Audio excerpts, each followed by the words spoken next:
نتأمرت يكون ما خو حمدنا أحلفنا ينهدن نتأماي بحرنا الذي دمايو تفكيمنا يوبرت مسواتي خفيلنا قربنا يحارنا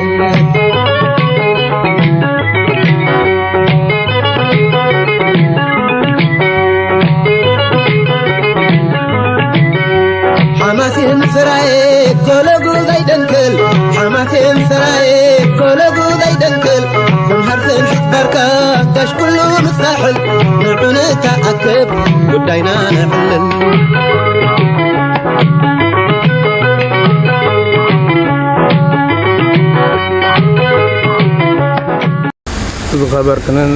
زخبركم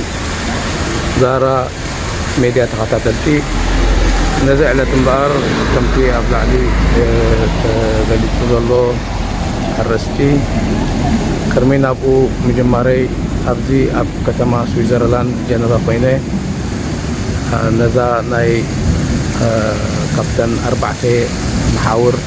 ويعنود ناي ودب حورات منقصات هاجرات يكونت جنيفا رياض رواد الغمون حنت إجراء حنكاش بكونات ومبر جنوات ركب زعبان حتفر قبل مغلطي تجبره مهنياتو جاء أب بيت رواد الغم عباي حموشته نتبي حموشته تون غبدتا أثر تغلطة مترو نلعب الغمتا انتاي ترجمان زبل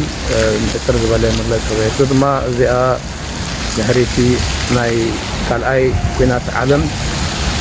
هذا سيزاوي ارتيست دانيال تباهله ديزاين كوينا ويتها انديسا اب هنصت دما هذا لويس تباهله ناي هنصا كم تهنصت في كندي نايزا ملكت مخنيات نزيات تهنصت دما كالاي كينات عالم بسنكي ناي لاند ماين وي فنجي تتكلتي امريت ومدما كلاستر بوم بالعلي كاب سماي بالسقوط وي كامريت تونجبتي تدوبيتم كماي زنيبوم بزح حجرات ابتكينات كادل نورا الكت نايدك سبات زصحا نزي نمقوام كمدما ناي دبلوماتاتن بوليتيكاناتن بصحتي نابزي بزحي ابناي سلامه كله ساميتات ولا مذكرتا تبايلو استجبرت يا طبعا دغن كم ناي تقامبو تمثاليت يا بزي دما نزي منمتاي نزي حبرت هذا قرب تبدتكو كتشحن شمنتن تعتنون دحريون فرميون زبره بزحات إرتراويان تحتي كل باب ناي تقاومو ويفتحن دليل سلام بمبال قبل علي إرتران هزبان أبزو سيد نبري ناي إقادا سراحات دمتهم زسمع لا بزحات قالوا تفضل زي كده هون أبزو قينهم ناي تعاومو دمتو زسمع له بوتات لزغوني تي ناتهم ناي دمتي أبزي مهاب كنو عدي هاي كنو عن أبو زرزر أبتو يكونن مهات أبتدي حرائي كتكيلة زغربو حبريتا خصوص تأساس رد لزغوني كتكيلو ودب حبرات هاجرات ون اب سان فرانشيسكو في درافت نتفي بالمغرب اب 25 اكتوبر شهر 4 هاجرات ظهر تمالو كتام تنزل على نايبيتو دمتز اللون حمشت ناي الاين سويناي كيدان هاجرات روسيان تشاينان فرنسا انجليز امريكا زلون كالوت كاب اوروبان كاب امريكان هاجرات عربن ኢትዮጵያን ላይቤሪያን ዝርከቡን ካብ አፍሪካ ከተምቲ ናይ ኬንያ መጀመርያ ናይ ውድብ ሕብራት መንግስታት ሃገራት ክታም መሰረታን ወይ መሰረተን እየን ዕላማ ናይ ውድብ ምስራት ድማ ፒስ ኤንድ ሴኩሪቲ ኣብ ዓለምና ሰላምን ድሕነትን ናይ ዓለም ንምውሓስ ዳግማይ ማናይ ንኻልኣይ ግዜ ኩናት ኣብ ዓለምና ንኸይለዓል ናሽት ሃገራት እተን ዓበይቲ ወይ حيالات دغنا هاجرات نغيك وعطتان كالي أوشتو ناي هيمان رايت ومدما هيمانيتيرن ايد أبناي وورلد فود بروجرام ناي WHO ማለት ናይ ወርልድ ሄልዝ ፕሮግራም ካሊ ዝኣምሰሉ ብዙሕ ትካላት UNHCR ናይ ስደተኛታትን ዝሓቆፈ ኮይኑ እዚ ድማ በተን ሃገራት ኣባላቱ ኣብተን መጀመርያ ከተምቲ 50 እኳ ይኹና እምበር ድሕሪኡ 2019 እታ ናይ ደቡብ ሱዳንን ካልኦትን ደሚርካ ጠቕላላ ኣብዚ እዋን ዘለዋ 193 ሃገራት ኣባላት ናይ እዚ ውድብ ሃገራት እየን እቲ ናቱ ብጀካ ጀነቭ ድማ ተቐንዲ ዋና ፅሕፈቱ ኣብ ኒውዮርክ ኮይኑ ኣብ ሕቡራት መንግስታት ኣሜሪካ ንሱብ 25 ኦክቶበር 1945 መስረተ እዚ ድማ ብ1946 ድሕሪ 4 ዓመት እዚ ናይ ጀኔቫ ከምኡ ድማ ብ1980 ኣብ ቬና ዘሎ ናይ ኣውስትርያ 1996 ድማ ኣብ ኬንያ ዝርከብ ጨንፈራቱ ተመስረቱ ኮይኑ እቲ ውድብ ግን እቲ ተመስረተሉ መሰረታዊ መትከላት ብምስሓት መጋበርያ ናይተን ዝለዓላ ወይ ዝሓየላ ሃገራት ኮይኑ እቲ ኩናት ንኸይህሉ ሰላምን ውሕስነትን ናይ ዓለምናን ምድሓን ዝበላ ካብተን ሓንቲ ዝኾነት ሕቡራት መንግስታት ሃገራት ካብ ናይ ኮርያ ኩናት ናይ ቪየትናም ጀሚርካ ኣብ 70ታት ድሕሪኡ እውን ኣብ 90ታት ናይ ኢራቅ ዘሎ ኣብ 2000 ድማ ናይ ኣፍጋኒስታን ሱርያ ሊብያ የመን ካልኦት ወዘተረፈ ካብዚ መትከላት እዚ ብምርሓቅ እቲ ንሰን ዝደልዮን ንዓን ዝጥዕም መንገዲ ንኾስታ ሰፋሕቲ ኩናት ዘካየዳሉ እዋን እዩ እሞ እዚ ይመስል ናይዚ ናይ ሕፅር ዝበረ ሓበሬታ በዚ ናይ እዛ ሓንካስ ዝኾነት ወንበርን እቲ ናይ ውድብ ሕቡራት መንግስታትን እሞ እቶም ደለይቲ ፍትሕን ሰላምን ኣብ ኤርትራ እቲ ስርዓት ዘሎ ቁናዕ ኣይኮነን ንዕኡ ክንኣሊና ብዝብል ብዝተፈላለየ ናይ ወፃኢ ግዳም ደገፍ ዝምወሉን ብዓብኣ ድማ እታ ጎረቤትና ኢትዮጵያ ብወያኔ ኣብ ግዜ እቲ ኢህደግ ዝበሃል ስርዓት ንኤርትራ ነቲ ዘሎ መንግስቲ ፖሊሱ ቅይር ኣሎ ወይ ድማ ክእል ኣለዎ ካብ ዝብል ንሕና ዓቕሚ ይብልና ነዚ ድሕሪ እቲ ናይ ኩናት ናይ 98 ክሳብ 90 ንኽንኣልዮ እንተኾነ ግን እተን መሻርክትና ዓበይቲ ሃገራት ሓገዝ ሓቲትና ሓገዝ እውን የበርክታትና ኣለዋ ከም ኣሜሪካን ኤውሮፓ ሕብረትን ካልኦን ዝኣመሰሉ ማለት እዩ ብዝብል እዚ ናይ ቀዳማይ ሚኒስተር ኢትዮጵያ ነበር ብንፍሴር መለስ ዜናዊ ዝበሎ እዩ እዚ ኩልኩም ትፈልጦ ሓቂ እዩ ካልኦት እውን መራሕቲ ናይቲ ናይ ኢትዮጵያ ክሳብ ሕጂ እውን እዚ ናይ ወያኔ ኣብ ልዕሊ ኤርትራ ዝገብሮ ዘሎ ወረታትን ኩናታትን ካብዚ ዝረሓቐ ኣይኮነን ተልእኾ ናይ ካልኦት ሃገራት ንምፍፃም ነታ ኤርትራ ኣብ 40ታትን ኣብ 50ታትን እቲ 1952 ኣብ ትሕቲ ኢትዮጵያ ብፌደሬሽን ዝቆረነ እቲ ፌደሬሽን ክፈርስ ከሎ ስኢሉ ዝተዓዘበ ውድብ ሕቡራት መንግስታት ሃገራት ኣብ ልዕሊ ኤርትራ ኣብ 2008-9 እውን ናይ ሓሶት መሰኻክር ብኬንያ ኡጋንዳን ጅቡቲን ሶማልን ኢትዮጵያን ዝተሃንደሰ ናይ ሓሶት ኣፅዋር ንኣልሸባብ ትባላ ብዝብል ነቲ ንሳቶም ዝደልይዎ ንህዝቢ ኤርትራን ኣንበርኪካ ንምንብትታን ዝተዓለመ ዝነበረ ኩነት ዝፈፀመ ፅሕፈት ቤት እሞ ካብዚ ተበጊሰ ድማ እቲ ከም እተዊ ነዚኣ ዝኾይነ ነዚ ቦታ እዚኣ መሪፀ እያ መውድሕሪ ናይ ሕፅር ዝበለ ተሰጋገሪ ግዜ ኣብቲ ቀንዲ ኣርእስታይ ስርዓት ኢሳያስ ኣብቅዒ እዩ ህዝብን ሰራዊትን ምሳና እዩ ሕና ድማ መስመራ ወይን ኤርትራ ባየርና ንኣቱ ዝብል ኣብ 2000 ከባቢ ዘሎ ካብቶም ተቃዋምቲና ዝብላ ውድባት ኣብ መንጎና ንፈልጦ ሰብ ካብ ጀርመን መፅኡ ዕላል ኣብ ዝገበርናሉ እዋን ዝነበረ ኩነት ኣመትኪተ ክሳብ ሕጂ እውን እቲ ጉዳይ ናይቶም ተቃወልቲና ዝብሉ ብፍላይ ከዓ ምስ ወያነ ትግራይ ትስዕር መንነት ኤርትራን ኣሊኻ ሓቂካ ካሊእ ኣጋዛውያን ዶ ዓባይ ትግራይ ዶ ዝብል ሓደገኛ ዝኾነ ጉጉይ ዝኾነ መሰረት ዘይብሉ ዕንተራታት ኣብ ዘለዎ እዋን ዛዕባ እዚ ስፍሕ ዝበለ ትንታነ ክገብር እሞ ድሕሪ ናይዛ መሰጋገሪ መድረክ ንኩሉ ክሳብ መጨረሻ ንክትከታተሉኒ ትሕትና ዕድመ የቕርበልኩም ሓፃር ናይ መሰጋገሪ ግዜ هاكر جعاتي اسمي جعاتي هاكر جعاتي سند اللي عسل الليلة ليلو سمعتكم الله نفتح عند أرشقاته صدمة سرعة الساس أبقيه بزبن سراويت نحن يوم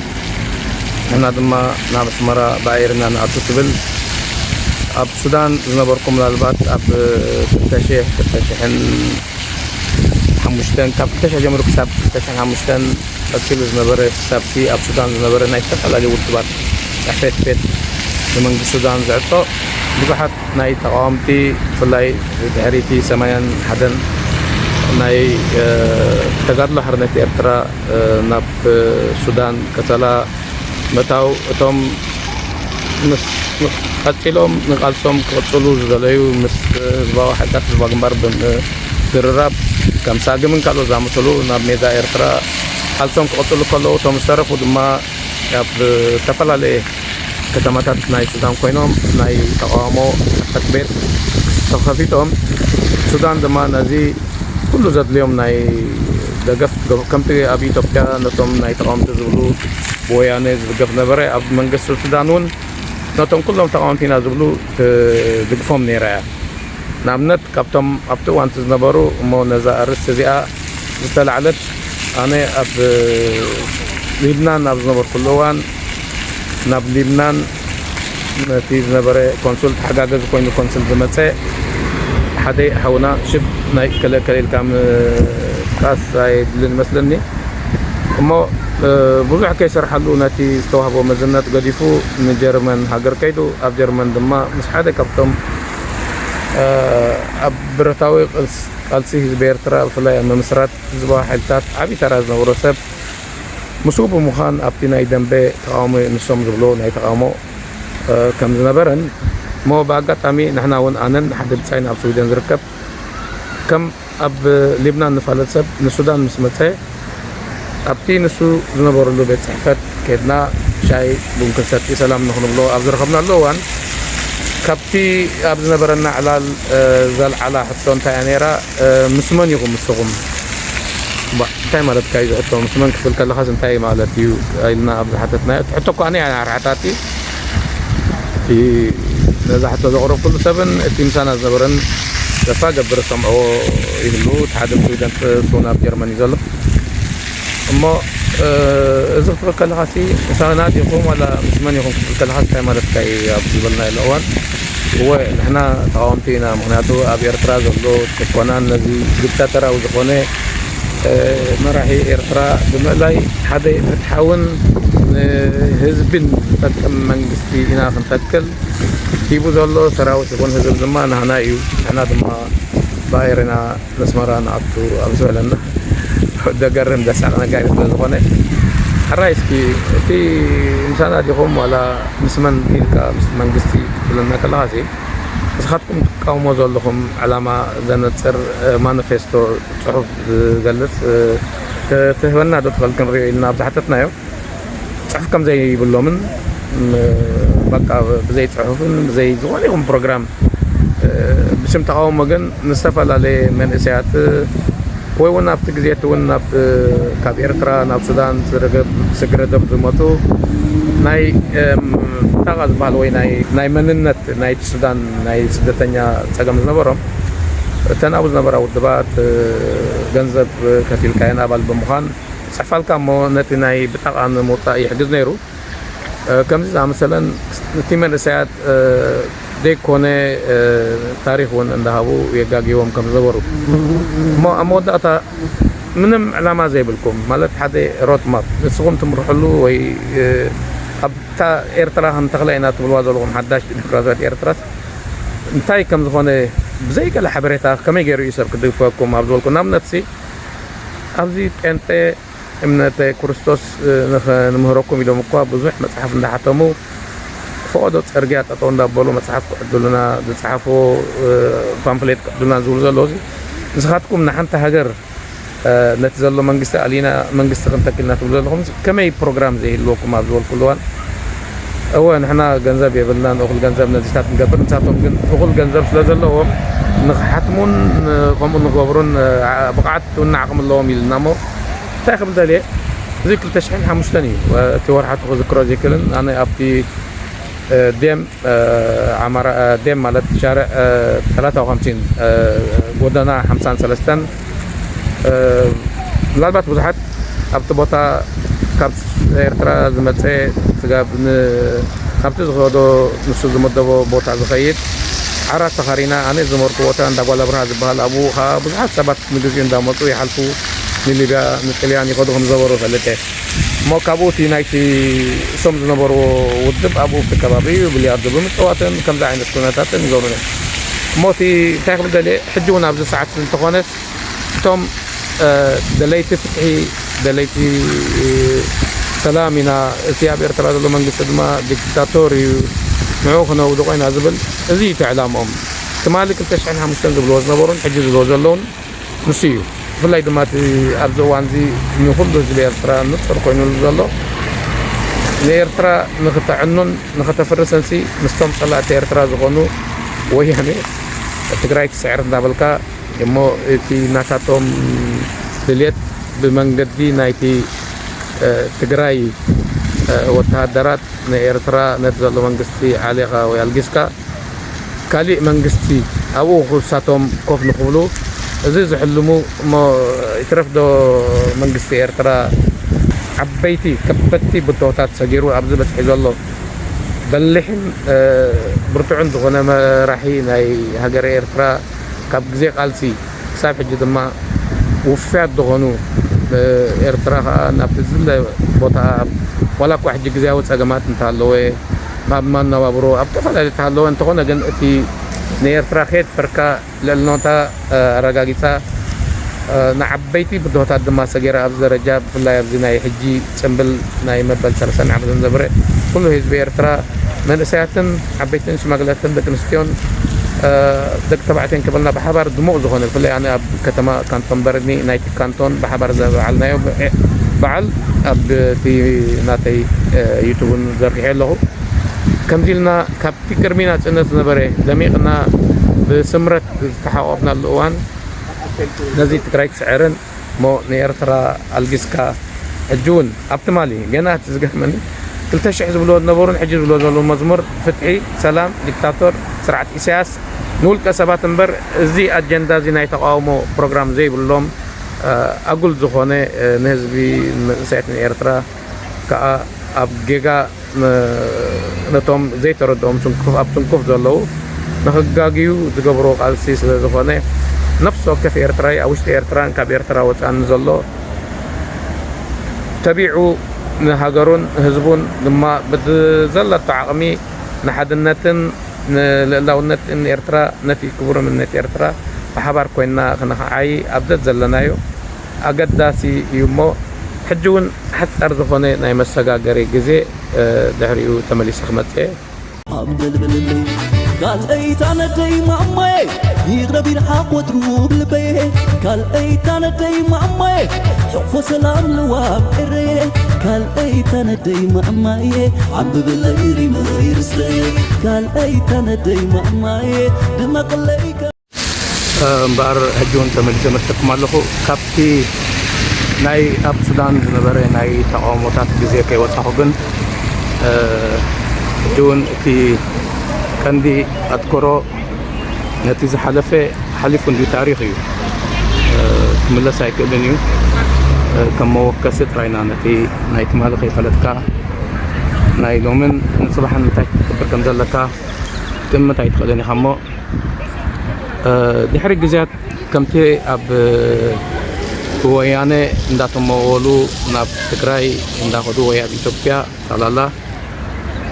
ተቃወምቲ ዝብሉ ኩሎም ጉባኤታቶም ዝተፈላለየ ሽማት ይኣክል ስመር ሩመፃኢዶ ብዙሕ እቲ ስምሓት ኣነ ሕጂ ብዚ ክዘርዝር ኣይክእልን እየ እሞ ኣብ ሱዳን ዝነበረ ሽዑ መንግስቲ እቶም ተቃወምቲ ከድምዑ ከምዘይክእሉ ምንም ዋጋ ከምዘይብሎም ተረዲእዎም ስለ ዝተረድኦም ድማ ምስቲ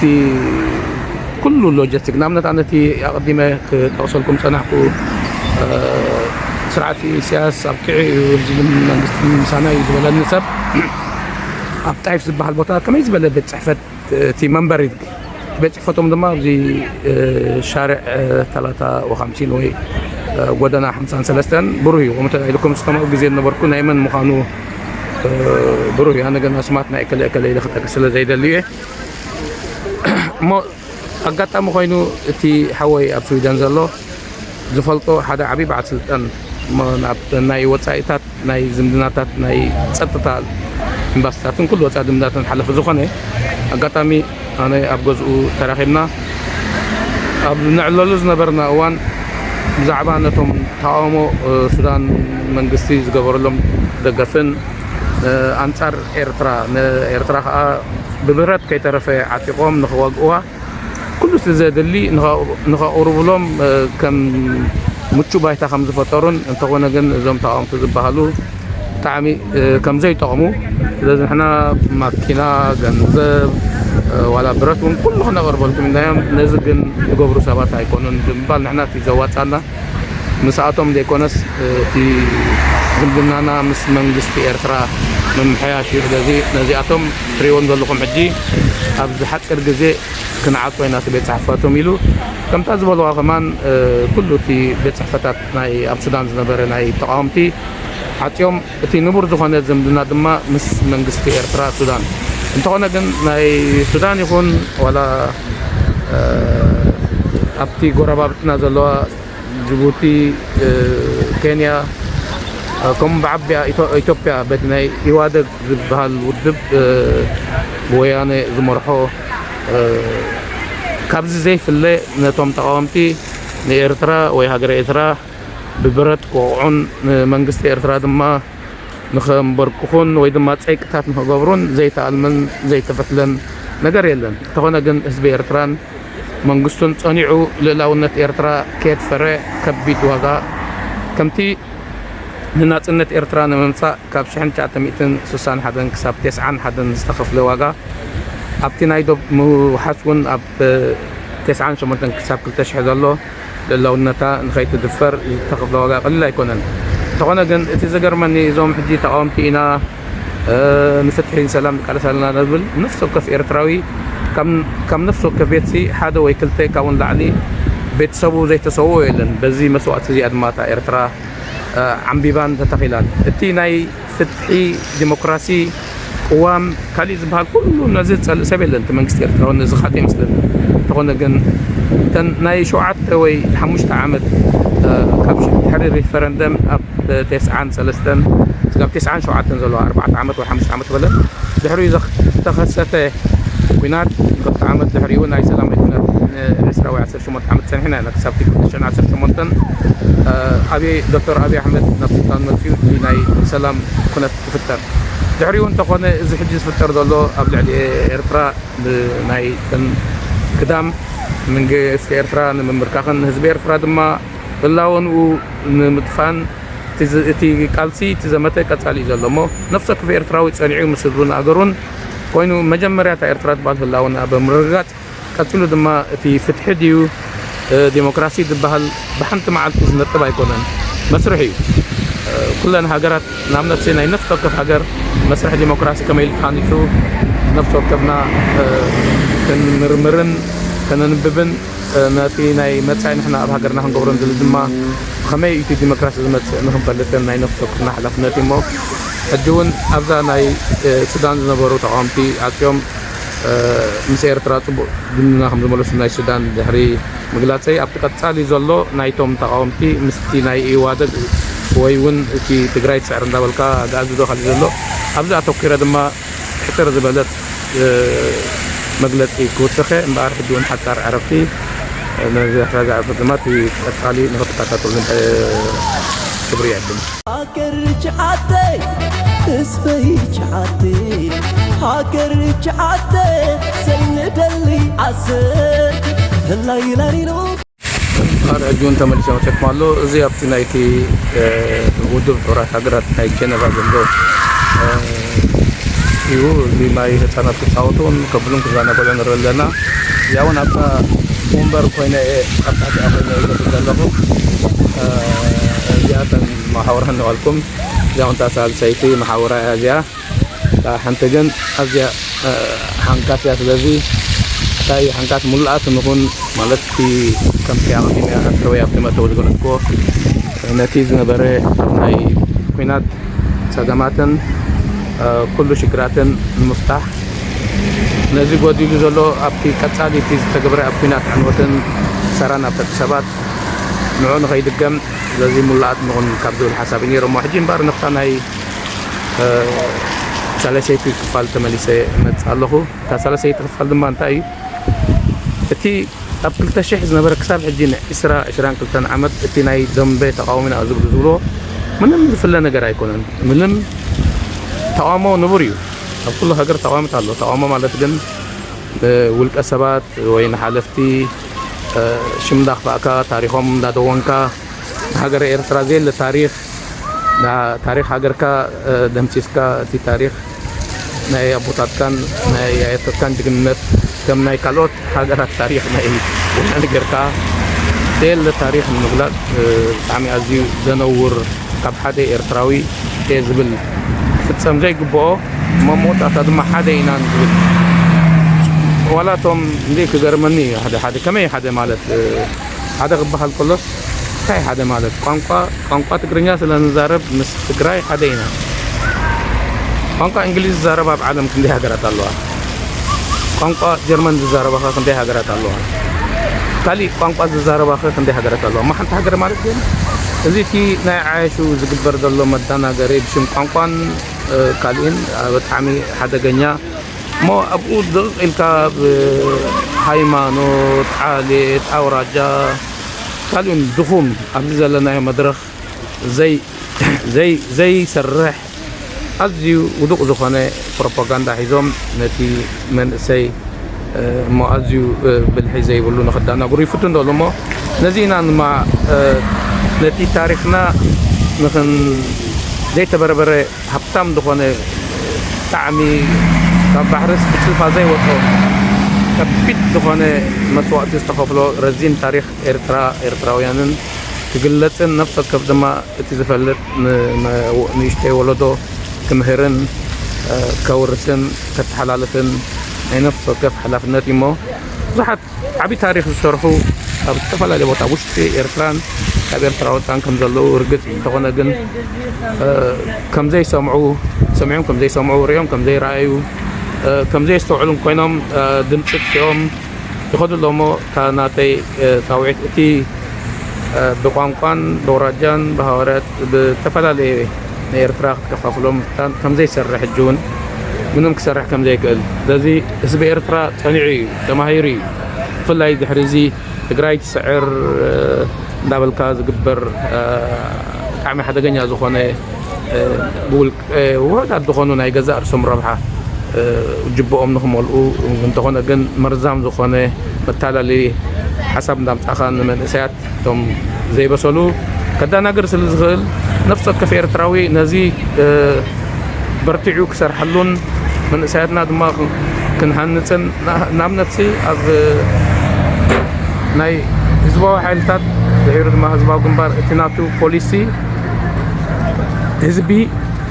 ينكح يودب يتعاطل هذا حزبي كي نقحه كي تودبه منهم كجبره كلني مو تا نسيت بوليس كجونا عبد الزلنا زمن حزبي كنقح له كدب له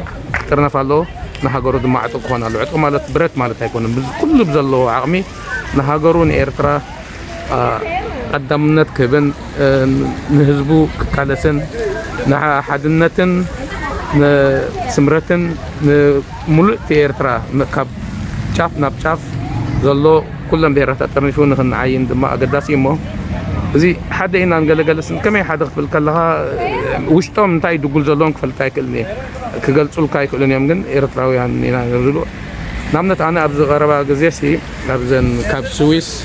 قلقلون حجيك دحيرة أبناء مو داتا دحيرة زي أخا غربا نامنت أب سويس نبرسب مو كابتم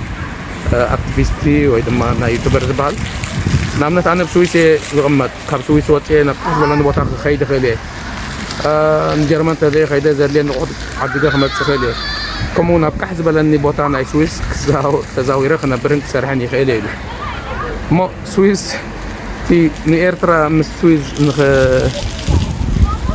كم يجيرو كوادا درا كم زدلي زي خاتينا يتوم توامتينا دونا سويس شحن كلتا 209 حدا كم هاجر زقومت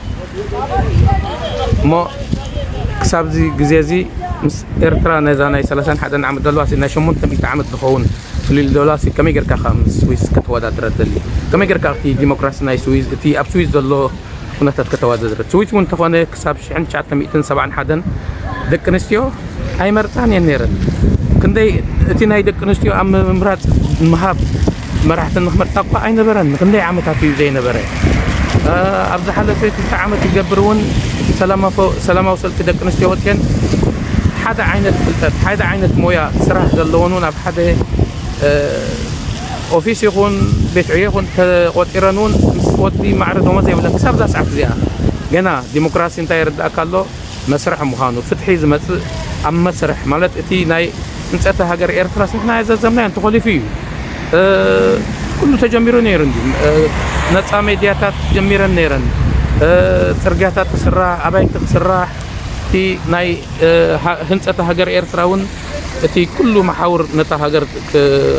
عيواز قولوا تكالات كم منجس قوم زغل قوام كله تجميرو تقولنا قلت وخلي في الزخنة نبتك في إيرتراو زي فلتي ما نزيز تقلفه نجر دماح جنحنا دقيمنا نتزلو ناي إيرترا حدونت بحنسب أميرنا نتينا ديمقراطية مسرحيو المجمرة إيرترا كل الله إيرترا نقول لما حدنتنا تقول في حدنتنا إنزن حرموشش بهلا عقيتها هجرة أمريكا إسرائيل روسيا ناي روسيا كلاس زحجة قديمة كلاستر بوم ويزي أب يوكرين زكوزلو بوم بتاعتنجلن قبل علينا زنيبيو ميك دبدي بنان أقين تهونا جم بوليتيكا أنا عالم تغير تلاوات القوام زخونة فتاو قوام زخونة سلايلن مو أجون تهونا حد النت إيرترا إنزن عبيتي جرانالات أبتزعبين عالمنا أكاديمي ميليتار أكاديمي ودكتورين زتمارو دكتورين ناي ميليتار دكتورين اللوم بتوم أب إيرترا زفريو أبو زتمارو جاكان زخونة إيرتراويان سعيرو عود زمسم محجون إيرتراويان سميرنا نتا ندالي حتى سن ديمقراطيون معبد إيرترا حتى ما نخلق لنا إلى مجمرة عدن أوشت أنا دلو نجار نخدم تسري ناي نفس الكف حلهم نتيو بار ناي لومي نزلني أبدي ناي طعمو زبل قوان تزيود أكو سفيح لزخانة ترسي تحرز أحد صار مساجرون جلس التات مستناي شو زنبرة أقدم التوسكو نامنت أنا أنت أختك سنيرة قانقوا هذا قانقوا نخرج زبل أبكر تشحن حدا أنا ناب سوتريول زبال وي بريكسن هل كتما أب وش كابتن عسرة زخنا زونات ناي إيطاليان أبو تركب 7 و 8 ناي تتقمط ناي تا زوبا جرمانيا مزاربو أب بريكسن 3 معت غيرنا كونفرنس نيرنا ناي سرح جرمن زارو أبا أوسترياون بلتشعن 10 دور نبيرن بحال موغن كورز بحال ناي سويس كيدنا نيرنا حتى روحو أيكونن كابتن دور نبيرن أبون جرمانيا مزاربو أوستريا وي أوستريا مزاربو كم أبزع حلفة على حدك ساب على سرسته أب نورنبرغ زبحال ناي باير دون كونفرنس نيرنا لازم أبتي كونفرنس متيام زنبرو بعابي يوم أبوشتي دوتشلاند زلو نحن زينا ستريت ماجازين مالتي 10 زخنا تكالاتن كمدما كاب أوستريا دما إنسبرغ بهالكتما جرمانيا مزارو كمون كابتليان كابزاد بكم سيتريول تبهال بريكسن دمتا نحن خدنا كنا زر خمسين بوتامتين لذي أبتليان أب جرمن أب أوستريا ليختنشتاينون جرمانيا مزارو درجة كندا كم percent كم لازم قانقا نهذا هاجر زجبر قانقا ترايكونن مو زيتي بسيم تقريني عنا نزار ما هذا هنا هذا هاجر نكون على نازل نعاش وزربات قديفنا أبتي أبايت هذا اللي تحققت في رياليتي نوعه بمصنعن بمرمارن تاريخ بمرمارن كم قرابة بتكوننا بسلام كنا نقول له نقول كنا تكلم له في بحري جلزبل هذا حاجة هوان زعبة بحري زي بلن هاجرات أبعلمنا لعلي 4 تقلالنا مو زن 4 هاجرات نبعد هذا نبرة هذا اللغة بحرية بالله مع بالي أدين أي تغطفن بسلام كان يجرى مثلا بحر زلون هاجرات كم تنتقل بريمو أتي أب تجري زلوا أمونغنا أب تقدر فدينا تقلينا قرابة لزغنا بحن صابتنا برينا أنتقلنا جن ናይ ቁጠባ ኢንተግሬት ወይ ምውሃድ ይዘለና በሰላም ዘለዎም ውና ዘለና ንህቦም ሰላም ክንነብር ክንኽእል ነዚ ነፍስ ወከፍ ትግራዎትን ኤርትራውያን ኣብዚ ዘልምዕ ስራሕ ክንሰርሕ ህዝበይ ጀዓቴ ሃገር ጀዓቴ ሰይንደሊ ዓስር ሃገር ጀዓቴ ህዝበይ ጀዓቴ ሃገር ጀዓቴ ሰይንደሊ ዓስር ህላይ ላሪሮ ኤሩ ህላይ ላሪሮ ኤሩ ፍቅርኻ ሓያል ኤርና መስለን ገዛና ዓደት ጅግና ቅሪባ ሓላው ዓይና تحملي أجري تحملي سمكي العال زنقي أمبل بللي قال أيت أنا دايم عمي يغرب الحق وتروب لبيه قال أيت أنا دايم عمي حب وسلام لواب إري قال أيت أنا دايم عمي عم بلايري ما يرسلي قال أيت أنا دايم عمي دمق لي كم قاطعة